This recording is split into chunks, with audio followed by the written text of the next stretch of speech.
Mean राशि वाले बंधुओं, आप सभी का बहुत बहुत स्वागत है, अभिनंदन है मीन मंथन यूट्यूब चैनल में। तो मीन राशि वालों, जरा ध्यान से सुनिए। अगले 3 से 5 दिन आपके जीवन में भारी हैं, परेशानी से भरे हुए हैं। कुछ बेहद शुभ घटनाएं भी होंगी, लेकिन ये 2 घटनाएं हैं जो आपको हिलाकर रख देंगे। इन 2 घटनाओं के बारे में जान लीजिए, समझ लीजिए, सारी बातों को अच्छी तरीके से अपने मन में उतार लीजिए। इन 2 घटनाओं से बचने के मार्ग कार्यक्रम में बता रहे हैं हम। साथ ही साथ 5 बड़ी भविष्यवाणियों के साथ श्रेष्ठतम मार्गदर्शन आपको दे रहे हैं। ग्रहीय गोचरों का सटीक आकलन करते हुए सारी बातों को बहुत ही गहराई से और वास्तविकता के साथ आपको बताएंगे, जो आपके इस समय के जीवन से जुड़ी हुई हैं। हवाई बातें नहीं, जरूरी बातें। ठीक है। इसी के साथ साथ सबसे महत्वपूर्ण बात यह है कि आपके 3 प्रश्नों के जवाब जो पिछले कार्यक्रम में उठे थे, नहीं दे पाए थे, उन 3 प्रश्नों के जवाब। पहला प्रश्न ये कि कभी अच्छा समय आएगा कि नहीं आएगा, इसका जवाब, सटीक जवाब, अच्छा जवाब, आप उस जवाब को अपने जीवन में उपयोग कर पाएंगे। जी हाँ, ऐसा जवाब, कोई ऐसी वैसी बात नहीं, जरूरी बातें, उपयोगी बातें। इसी के साथ साथ दूसरा प्रश्न ये कि जन्म पत्री कैसे बनवाए जब अपनी डिटेल ही नहीं पता। अगर जन्म का वर्ष पता है तो समय नहीं पता, और अगर समय पता है तो वर्ष के बारे में कंफ्यूजन है, या फिर कुछ भी नहीं पता है तो कैसे पता करें जन्म पत्री कैसे बनवाएं। बनती है, बिल्कुल बनती है। समाधान हम बता देंगे, प्रश्न क्या जवाब आपको देंगे। ठीक है। इसी के साथ साथ तीसरा बड़ा प्रश्न, उपाय तो बहुत करते हैं, एक भी उपाय काम नहीं करते, क्या करें। सब बेकार है। इसका मतलब यह है कि कोई भी चीज काम नहीं करती है तो फिर किसी भी चीज का कोई मतलब ही नहीं है। बस दुखों को भोगो, आगे बढ़ो। तो ऐसा क्यों होता है कि उपाय फलित नहीं होते हैं। 3 प्रश्नों के जवाब, आपके भी प्रश्न हैं ये, आपको भी जवाब इन बहुत ज्यादा जरूरी है जानना इनके, ये मिलेंगे। साथ ही साथ एक बहुत ही शक्तिशाली उपाय हम आपको बताएंगे जो इस समय और काल पर आपको करना है। बीच बीच में जरूरी जरूरी सावधानियां, जरूरी जरूरी उपाय, क्रियाएं, छोटे उपाय, क्रियाएं अवश्य बताते चलेंगे। श्रेष्ठतम मार्गदर्शन आपका होगा। 3 से 5 दिन आपको बहुत अच्छी चीजें भी मिलने वाली हैं। ऐसा नहीं कि केवल बुरा ही बुरा। याद रखना, अच्छा और बुरा दोनों साथ चलते हैं, तीव्रताओं में अंतर रहता है। कभी बुराई की तीव्रता अधिक होती है तो अच्छाई की कम होती है, लेकिन होती जरूर है। और इसी का ठीक उल्टा भी होता है। तो कहने का मतलब यह है कि दोनों ही बातें होंगी, दोनों ही तरीके की बातें होंगी। आध्यात्मिक उन्नति के मार्ग खुलेंगे, आपको जीवन का बोध होगा। केवल जीवन का ये नहीं कि बस जिए जा रहे हैं, जीवन का अनुभव भी नहीं हो पा रहा है, जीवन का बोध होगा, वास्तविक बोध होगा। कार्यक्रम में कुछ गहरी और बड़ी बातें भी होंगी। बेहद महत्वपूर्ण कार्यक्रम है, इसे अंत तक जरूर देखना। आपको यह कार्यक्रम बहुत कुछ सिखाने वाला है, बहुत कुछ नया बताने वाला है। और सबसे बड़ी बात कि जो मुसीबतें आ रही हैं वो आधे रास्ते से ही वापस लौट जाएंगी, क्योंकि आप उन मुसीबतों से छुटकारा पाने का उपाय पहले ही कर लेंगे इस कार्यक्रम के माध्यम से। ठीक है।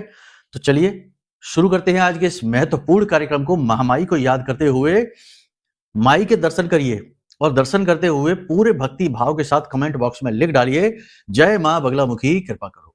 महामाई निश्चित तौर पर आपके ऊपर कृपा कर रही हैं, तभी ऐसे महत्वपूर्ण कार्यक्रम आपको मिल रहे हैं, वरना लोग केवल इधर उधर की बातें करके और निकल जाते हैं।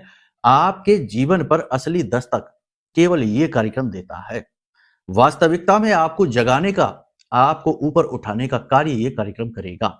हम अपनी तरफ से प्रयासरत हैं कि ना केवल सूचनाएं दी जाए बल्कि ज्ञान दिया जाए। इंफॉर्मेशन प्राप्त कर लेने को ज्ञान प्राप्त करना नहीं कहते। गुलाब का फूल कैसा होता है, इसकी पूरी इंफॉर्मेशन आप प्राप्त कर सकते हैं। पंखुड़ियां कैसी होती हैं, रंग कैसा होता है, आकार कैसा होता है, वजन कितना होता है, कहां लगता है, सब कुछ आप जान सकते हैं। ये सब इंफॉर्मेशन हैं, लेकिन ज्ञान नहीं है। ज्ञान तब आएगा जब असल में गुलाब का फूल आपके हाथ में आएगा, तो आप उसकी सुगंध आएगी, आपको उसकी अनुभूति होगी, आपको उसका बोध होगा, और वही तो ज्ञान है। हम उसी ज्ञान की बात करते हैं। ठीक है। तो चलिए, सारी बातों को आपने ध्यान से समझ लिया। अब कमेंट बॉक्स में पूरे भक्ति भाव के साथ आपने लिख लिया, जय मां बगलामुखी। अब एक चीज और है कि ये भी लिखिए कि मैं भी माई के परिवार का हिस्सा हूं, क्योंकि बिना मां के चाहे तो कुछ भी हासिल नहीं हो सकता है, कुछ भी संभव ही नहीं है। अगर आज आप हमारा कार्यक्रम देख रहे हैं तो ये भी मां की ही मर्जी है। जरूर आपके जीवन में कुछ परिवर्तन मां करने का विचार कर रही हैं, इसीलिए आप इस कार्यक्रम को देख रहे हैं। तो ये लिख दीजिए कमेंट में, मैं भी माई के परिवार का हिस्सा हूं। साथ ही साथ महाअनुष्ठान का अंतिम दिन, अगर आप भाग लेना चाहते हैं इस नवरात्रि के महाअनुष्ठान में, दिव्य पवित्र अनुष्ठान में अपनी अर्जी लगाना चाहते हैं महामाई के चरणों में सीधी, तो नंबर वीडियो में है, फोन कर लीजिए, क्योंकि 27 जनवरी के बाद ये अवसर चला जाएगा, फिर अगली नवरात्रि में आएगा। तब तक पता नहीं कहां से क्या क्या हो जाए, कितना परिवर्तन हो जाए। माँ का सहारा जब मिले, जैसे मिले, जितनी जल्दी मिले, आवश्यक है, ले लेना चाहिए। तो अवसर आपको दे दिया है, नंबर वीडियो में है, फोन कर लीजिए, आपको सारी चीजें बता दी जाएंगी, कैसे भाग लेंगे, कैसे क्या आपको खुद भी क्रियाएं करनी होंगी। ठीक है, तो चलिए, यहां तक सारी बात आपने समझ ली है। अब बात करते हैं अपने मूल विषय की, बात करते हैं भविष्यवाणियों की, फिर धीरे धीरे आगे चलेंगे सारी बातों को विस्तार से समझाते हुए। दो बातें यहां पर विशेष हैं जिन पर आप ध्यान दीजिए, दो बातें विशेष हैं, ध्यान दीजिए। जय माइकी बंधुओं, ज्योतिष और तंत्र विद्या के क्षेत्र में आचार्य अमित एक जाना माना नाम है।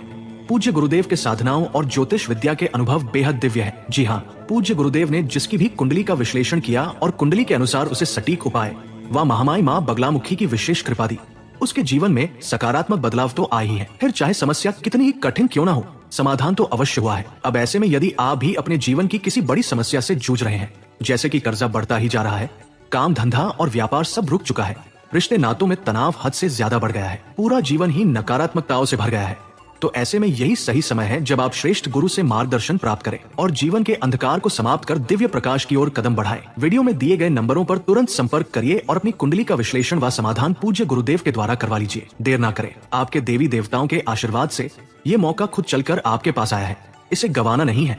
अभी फोन करें और गुरुदेव से मार्गदर्शन प्राप्त करें। महामाई आपका कल्याण करें। धन्यवाद। पहली बात, गुप्तता बनाकर रखिए, गोपनीयता बनाकर रखिए। चीजें अच्छी होनी शुरू हो रही हैं, और देखो अच्छी चीजें भी होती ही हैं, ऐसा नहीं है। हम फिर से कहते हैं, जीवन द्विभाव में चलता है, बुराई के साथ अच्छाई और अच्छाई के साथ बुराई चलती ही चलती है। तो ऐसा नहीं है कि बस अरे हमारे साथ तो बुरा ही बुरा हो रहा है, हमारे साथ तो कभी अच्छा होता ही नहीं, ऐसा नहीं। अच्छाई घटित होनी शुरू होगी। व्यापार करते हैं तो व्यापारियों के लिए अच्छी खबर है, धीरे धीरे उन्नति मिलेगी, धीरे धीरे व्यापार में गति आएगी, सेल्स बढ़ेगी, पैसा आएगा, पैसे का फ्लो बनेगा। नौकरी जो लोग कर रहे हैं उनके लिए भी कार्यस्थल पर वातावरण कुछ हद तक तो पॉजिटिव होगा। वैसे तो कठिनाई अभी है, लेकिन पॉजिटिविटी रहेगी। शत्रु रहेंगे, शत्रु हानि पहुंचाने की पूरी कोशिश करेंगे, मार्ग में बाधक बनने का पूरा कार्य करेंगे, लेकिन आप उन सब से बाहर निकल जाओगे, उनसे अच्छी तरीके से निपट लोगे, जूझ जाओगे, आगे उनसे निकल जाओगे, ये बात निश्चित है। क्योंकि आपके अंदर चाहे कुछ हो या ना हो, लेकिन एक चीज बहुत अच्छी है, और वह है मुसीबतों से लड़ने का आत्म बल।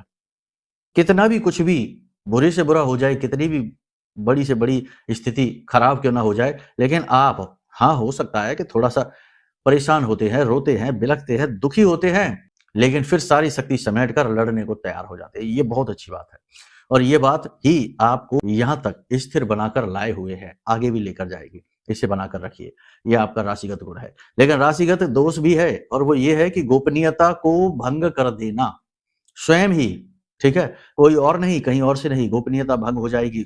जो आप एग्रीमेंट कर रहे हैं, जो आप भविष्य में करने जा रहे हैं, निकट भविष्य में जो आप अभी अनुभव कर रहे हैं, अच्छी चीज है, इनको गोपनीय बनाकर रखिए। ठीक है, पहली चीज तो ये। दूसरी चीज ये कि अपने आसपास के जो नकाब लगाए हुए लोग हैं ना, इनसे बचिए। अपने आसपास के जो ऊर्जा को सोखने वाले स्पंज हैं, इनसे बचिए। ये बहुत आवश्यक है, ये आपको कभी आगे नहीं बढ़ने देंगे।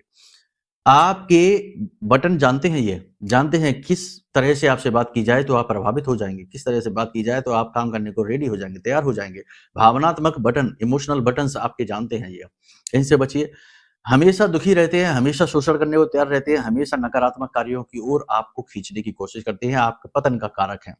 यानी कि निगेटिव, थके हुए, हारे हुए और निकम्मे नाकारे लोगों से दूरी बनाइए इस समय और काल पर, वरना आप तो उठने की कोशिश करेंगे भी, लेकिन ये आपको उठने नहीं देंगे। व्यापार में, काम में शुभ परिणाम मिलने शुरू हो चुके हैं, बस अपनी गोपनीयता को बनाकर रखना है। किसी पुरानी बीमारी के या किसी नई बीमारी के संकेत उभर सकते हैं, थोड़ा सा ध्यान देना है, अपने स्वास्थ्य का ध्यान देना है, फिजिकल एक्टिविटी को बनाकर रखना है। लोगों पर एकदम से विश्वास नहीं कर लेना है, बिना कुछ सोचे समझे। विश्वास खतरनाक होने वाला है, ठीक है। सबसे बड़ी बात यहां पर यह है कि अपने मनोबल को बनाकर रखिए, पॉजिटिव रहिए। हो सकता है कि जो चीजें परिवर्तित हो रही हैं वो इतनी धीमी और इतनी छोटी हैं कि वो आपको दिखाई भी ना दे, लेकिन उन्हें ढूंढिए। बिल्कुल उस कहानी की तरह की जैसे हम अपने कई कार्यक्रमों में सुना चुके हैं कि एक बार अर्जुन और भगवान श्री कृष्ण कहीं रास्ते से जा रहे थे, गुजर रहे थे, वन का मार्ग था, तो एक कुत्ता मरा हुआ पड़ा था सड़क के किनारे। दुर्गंध आ रही थी उसके शरीर में से, वो तो आनी ही है, आती ही है। तो अर्जुन ने अपनी नाक बंद करते हुए कहा कि देखो माधव, कितना बुरा दृश्य है, दुर्गंध आ रही है। तो भगवान श्री कृष्ण मुस्कुराते हैं और कहते हैं कि अर्जुन, तुम्हें उसके चमचमाते दांत दिखाई दे रहे हैं। यानी भगवान श्री कृष्ण यहाँ पर क्या कहना चाहते हैं? ये कहना चाहते हैं कि बुराई चाहे लाख प्रबल क्यों ना हो जाए, लेकिन अच्छाई का अस्तित्व समाप्त नहीं कर सकती। अच्छाई को ढूंढो, जानो और उसे पहचानो और उसे अपनाओ और उसे बल दो। ठीक है ना?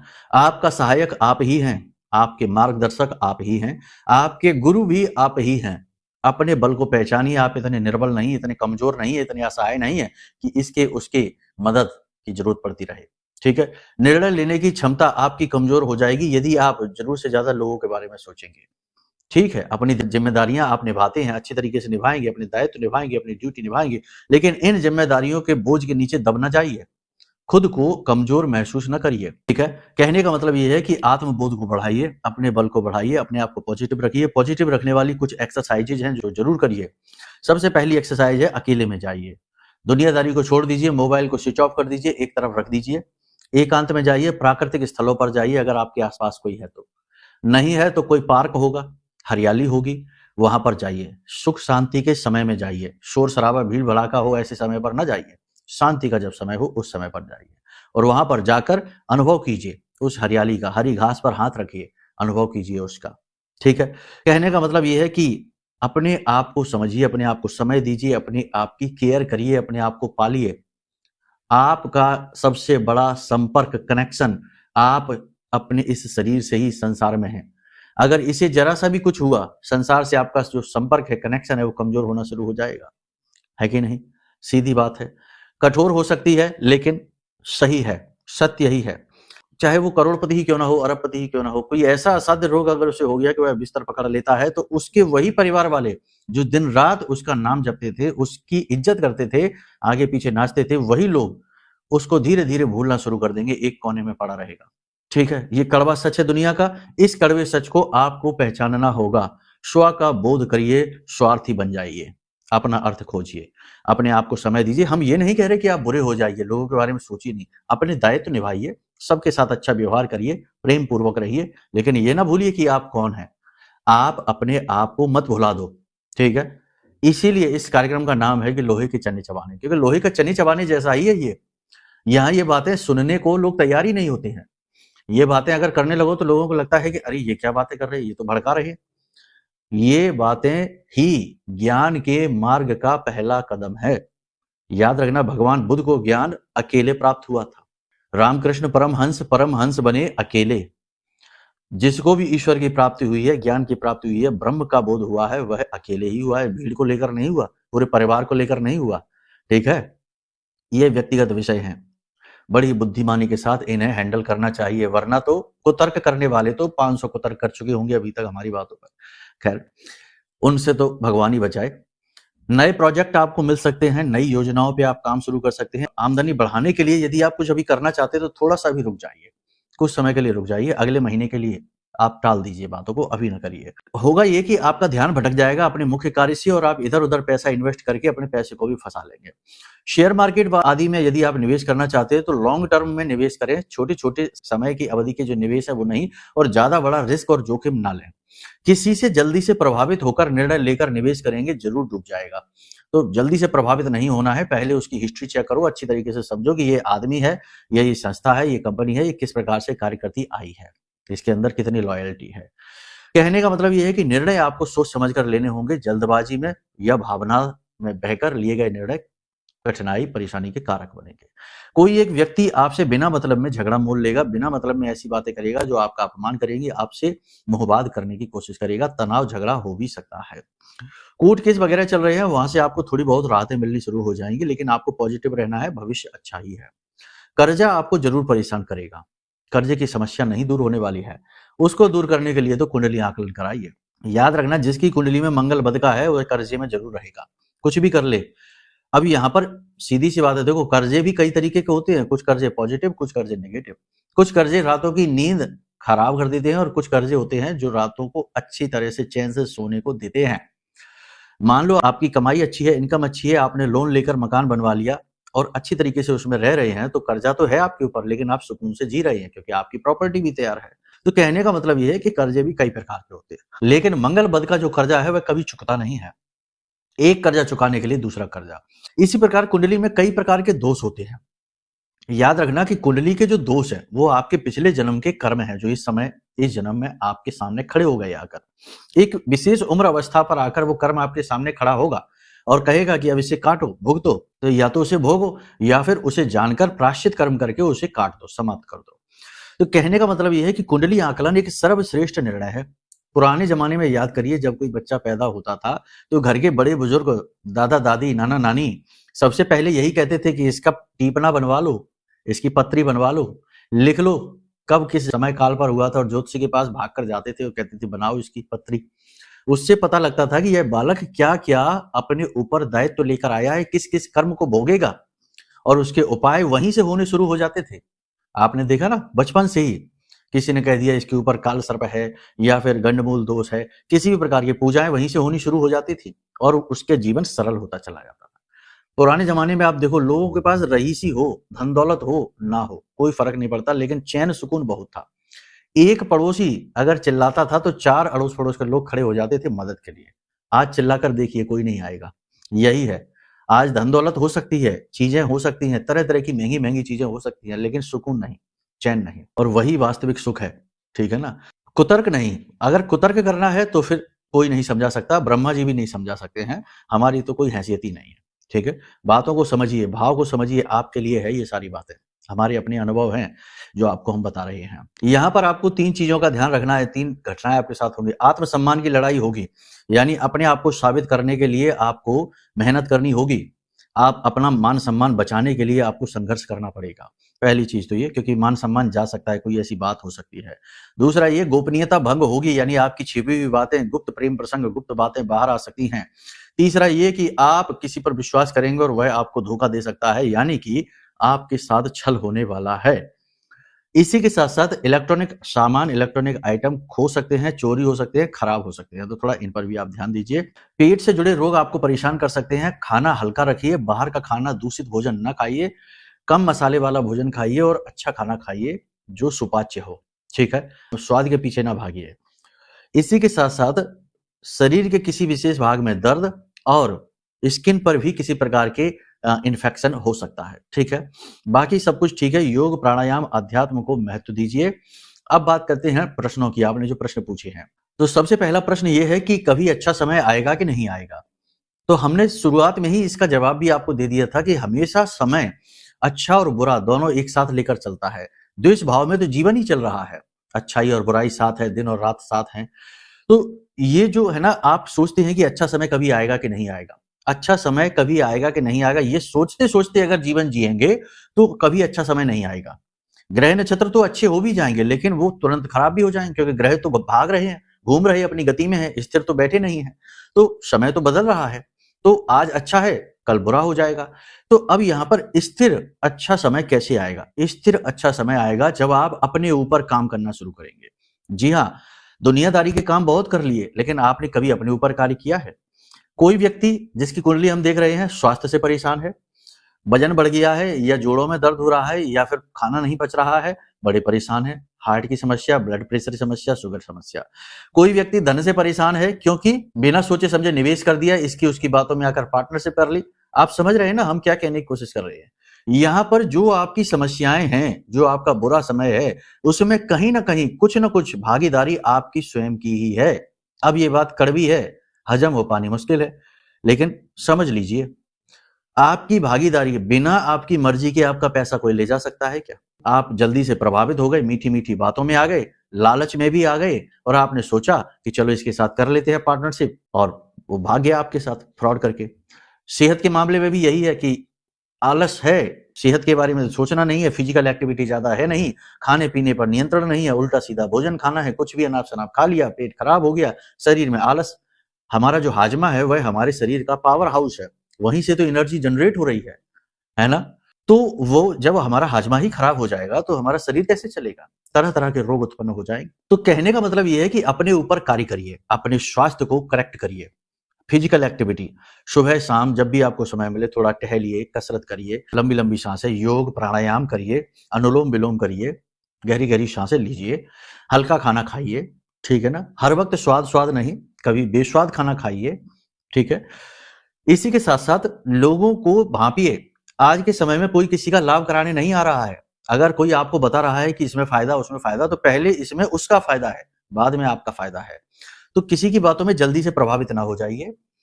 जब भी कोई आपके फायदे की बोले, सोचो उसका क्या फायदा है, यानी सतर्क हो जाइए। अगर आप अपने ऊपर कार्य करेंगे, अच्छी अच्छी किताबें पढ़ना शुरू करिए, धर्म कर्म की बातें सुनना शुरू करिए, गीता के ज्ञान को जीवन में उतारने की कोशिश करिए और संतों की वाणी को सुनिए, ठीक है ना। और कुतर्कियों से बचिए, क्योंकि आज का ये जो समय और काल है ना, ये नकारात्मक लोगों से भरा पड़ा है, पटा पड़ा है। एक पॉजिटिव आदमी के पीछे कम से कम 10 नेगेटिव इंसान लगे हुए हैं, उसको भी नेगेटिव बनाने में लगे हुए हैं, उतारू हैं। अगर वो अच्छा सोच रहा है तो उसकी बात का खंडन करने के लिए 10 लोग खड़े हो जाएंगे। कहने का मतलब ये है कि अपने आप को संभाल कर रखिए, अपनी आइडियोलॉजी को, अपनी विचारधाराओं को हर जगह व्यक्त न करिए, अपने आप को हर जगह अच्छा साबित न करिए, अपने आप को हर जगह सही साबित न करिए, हर जगह तर्क कुतर्क के चक्कर में ना पड़िए। बहुत सी जगह आप हारेंगे, हार जाइए, कोई बात नहीं है, आप अपने आप में जीत जाइए, ठीक है। अपने ऊपर काम करेंगे, अच्छा समय आ जाएगा, गारंटी के साथ हम लिख कर देते हैं। ग्रह जब भी आपको मौका देगा, आप उछाल मारोगे और आगे बढ़ जाओगे, लंबी दूरी तक पहुंच जाओगे, ठीक है। ये चीज यहां पर होगी क्लियर। दूसरी चीज की आपके पास डिटेल नहीं है तो कुंडली कैसे, तो देखो आपका कोई रिलेटिव है, कोई आपका रक्त संबंधी है, या बेटा बेटी है, या फिर आपका कोई भी रक्त संबंधी भतीजा है, भाई है, उसकी डिटेल होगी उसके आधार पर, क्योंकि परिवार के सभी लोगों के जो रक्त संबंधी होते हैं उनके सभी लोगों के ग्रह नक्षत्र जुड़े रहते हैं। आपकी जन्म पत्री में आपके पिता का भी भाव है, माँ का भी भाव है, भाई का भी भाव है, पत्नी का भी भाव है, तो रिश्तों के आधार पर भी कुंडली निकाली जा सकती है। तो आप बेफिक्र हो जाइए, ठीक है। अपने घर के जो आपके परिवार का सदस्य है उसकी डिटेल अगर है तो उसके आधार पर आपकी कुंडली बनेगी, और काफी हद तक सटीक बनती है, 80 से 90% सटीक हो जाती है। सैकड़ों कुंडलियां हमने बनाई हैं ऐसी, ठीक है। ये इसका जवाब हो गया। तीसरा कि उपाय फलित क्यों नहीं होते हैं। उपाय फलित नहीं होते हैं, कारण क्या है इसका, कि पहले तो आप खुद ही इतने नेगेटिव हो, सोच रहे हो कि देख लेते हैं ये भी करके, वैसे तो बहुत कुछ किया, कुछ नहीं हुआ। पहली मानसिकता ये कि अविश्वास, मन में भाव की कमी। दूसरी ये कि उपाय ठीक से ना समझना और उसे ठीक समय काल पर सही भाव के साथ, विधि के साथ ना करना। तीसरा ये कि सामग्रियां पूरी ना होना, आधी अधूरी सामग्रियों के साथ उपाय करना। तो ऐसी स्थिति से बचने के लिए कि भाई क्या करना है, पहले उपाय को अच्छी तरह से समझो, नहीं समझ में आ रहा है तो फिर उस उपाय को ना करो। सबसे बड़ा उपाय है महामाई से जुड़ जाना, ब्रह्म से जुड़ जाना, ईश्वर से जुड़ जाना। अगर आपको अपने जीवन में नेगेटिविटी से मुक्ति चाहिए तो हमने इसी समय और काल से आपको बाहर निकालने के लिए यह महारक्षा कवच बनाया है। बहुत सारे लोगों ने मंगाया है ये महारक्षा कवच और बहुत ही अच्छे रिजल्ट हैं। मतलब कि ऐसे ऐसे रिजल्ट है कि आप सुनकर आश्चर्य में पड़ जाएंगे। कि कोई कहता है कि हमारी नौकरी नहीं लग रही थी, जैसे ही कवच आया और हमने धारण किया और हमारे पास 2-2 3-3 ऑफर आ गए नौकरी के। कोई कहता है हम कर्जे में थे, बहुत परेशान थे और अचानक से पैसे की आवक हो गई, पैसा आ गया। बहुत सारी चीजें हैं, तो बताने चलेंगे तो दिन भर इसी में निकल जाएगा। तो इसको मंगवा लीजिए। अब कुछ तो करना ही पड़ेगा, या फिर ना मंगवाइए तो कोई बात नहीं है, हमसे बात करिए, संपर्क करिए। अगर आपके अंदर वो गुण हैं साधनाओं के, मेहनत के, तो हम आपको साधना दे देंगे, आप स्वयं ही देवी की जागृत शक्ति का अनुभव कर पाएंगे। लेकिन उसमें बहुत मेहनत लगती है, बहुत संयम, बहुत संकल्प, ठीक है। तो वो कर लीजिए। तो यहां पर सारे प्रश्नों के जवाब आपको मिल गए हैं। अब उपाय की बात कर लेते हैं। सबसे अच्छा उपाय इस समय और काल पर आपके लिए है, कुछ भी आप नहीं कर पा रहे, कुछ भी नहीं कर पा रहे हैं, केले का पौधा आपके पास होगा, केले की जड़ में कच्चा दूध, थोड़ा सा शहद मिलाकर चढ़ाइए और गाय के घी का दीपक जलाइए और वहीं पर बैठकर ओम नमो भगवते वासुदेवाय इस मंत्र का जाप कर लीजिए 10 से 15 मिनट के लिए। सारी व्याधियां कट जाएंगे, गुरु एक्टिवेट हो जाएगा और ग्रहों के पाप जो दोष हैं वो कमजोर पड़ जाएंगे। जैसे केतु दृष्ट हो रहा है, केतु देख रहा है चंद्रमा को, ये भी दोष कम हो जाएगा, ठीक है। तो इन उपायों को आप करिए, बातें जो बताई हैं उन्हें गंभीरता से जीवन में उतारिए और फिर उनके परिणाम क्या प्राप्त होते हैं वो हमें बताइए, हमें भी जानने में अच्छा लगेगा, ठीक है। तो चलिए बंधुओं, यदि अब कार्यक्रम तो यही विराम देते हैं। यदि मन में कोई प्रश्न उठता है कि भाई कुंडली आकलन कराना है या फिर महारक्षा कवच मंगाना है, या फिर अब समय कम रह गया है, महाअनुष्ठान में भाग लेना है, यदि समय रहते कार्यक्रम देख रहे हो तो महाअनुष्ठान में भाग लेना है तो वीडियो में नंबर है, फोन करिए, धाम के नंबर है, आपका पूरा मार्गदर्शन होगा। चलिए प्रेम से बोलिए जय माई की, जय मां बगलामुखी। हमारे प्रिय और परम पूज्य आचार्य जी ने अपनी साधनाओं के अनुभवों पर आधारित शक्तिशाली उपाय और क्रियाओं के माध्यम से हजारों लोगों के जीवन को पूरी तरह से बदला है। आचार्य जी के द्वारा बताया गया हर एक उपाय इतना सटीक और कारगर होता है कि जो भी इसे पूरे भाव के साथ कर लेता है उसे साक्षात महामाई की कृपा और आशीर्वाद प्राप्त हो जाती है। इसलिए निसंकोच इन उपायों को पूरे भाव के साथ करिए, आपका कल्याण होगा। जय माई की।